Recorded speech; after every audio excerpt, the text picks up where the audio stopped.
It's time for the Glendale Devotional Podcast, a 5-minute weekday devotional ministry from Glendale Baptist Church in Glen, Mississippi. The speaker is John Haynes. Now, here is Brother John. Thank you for joining us for this Monday edition of the Glendale Devotional Podcast. My name is John Haynes. I hope that you've had a good weekend, and we're looking forward to another great week. We provide these 5-minute devotionals just to simply be an encouragement to you and a help, and we certainly pray that that is the case. I want to talk to you today about an issue that is seldom talked about openly, but we certainly need to address, and that is the issue of grief. Grief.com is a wonderful website, and it's headed up by a man by the name of David Kessler, one of the foremost authorities and helpers when it comes to grief. And he sent an email to me the other day. Now, let me just say, it's not like David Kessler and I are big buddies.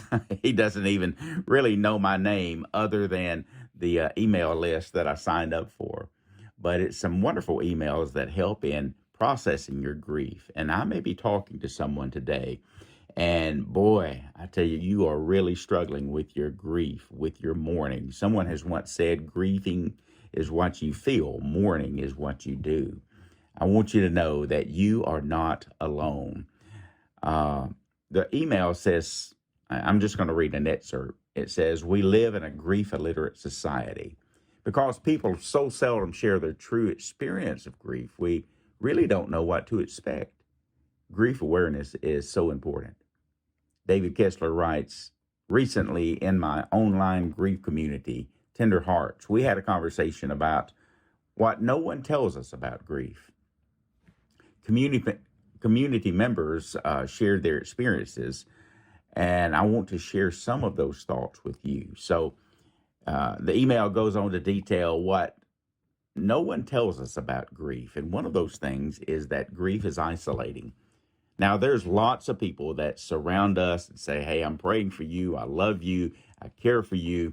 And that's comforting. Thank God for it.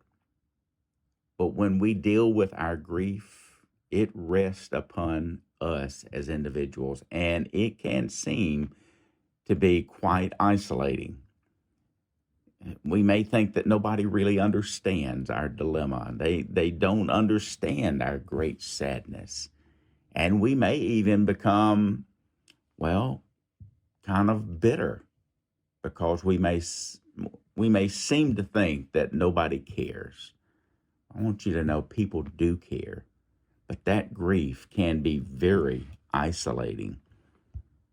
Matthew chapter 5, verse 4 states, however, blessed are those who mourn, for they shall be comforted. Now, when we deal with our grief and when we realize that everybody grieves in a different way, there's no time frame, we're just trying to get through the days, then we simply give our grief and our brokenness to God and say, God, please give me hope. Give me a renewed life. I'm never going to live again. I'm never going to be happy again. And that may be exactly what some people are thinking right now. And I'm so sorry for your loss. I truly am. Psalm 147:3. He heals the brokenhearted and binds up their wounds. I don't know what you're grieving about. Perhaps the loss of a family member. Maybe you're grieving over the loss of a job, or grieving over a house that maybe was destroyed by fire or something. There's lots of ways that people can grieve. They're grieving after a divorce, perhaps. Whatever the situation is, I want you to know that people do care. And we appreciate you so much at Glendale Baptist Church. We'll be back tomorrow. I hope that you'll join us then. My prayer for you is the same each day. My friend, have a good and godly day.